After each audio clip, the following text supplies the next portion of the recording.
এখানে কিছু লোক একজন মাফিয়া স্ত্রীর নেতৃত্বে পুলিশ এবং প্যারামিলিটারিকে আক্রমণ করতে গেছিল। আমি এখানে এসপি সাহেব আছেন, আমি বলে গেলাম ভিডিওতে যতগুলোকে ছবিতে দেখা গেছে কেউ যেন বাড়িতে না থাকে, তাদেরকে আইনের আওতায় আনতে হবে এবং ভারতীয় ন্যায় সংহিতার অন্তর্গত রাষ্ট্রবিরোধী কার্যকলাপের যে ধারা আছে, আমি পুলিশ মন্ত্রী হিসেবে আপনাকে নির্দেশ দিচ্ছি, সেই ধারাতে এমন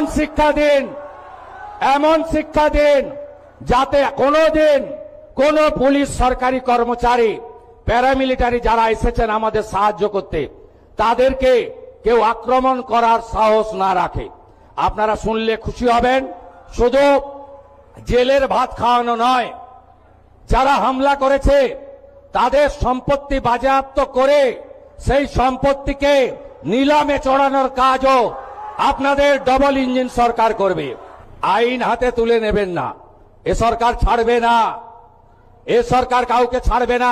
গুন্ডামি, জঙ্গিপনা, জমি লুট আমরা কোনোটাই ভবিষ্যতে করতে দেব না।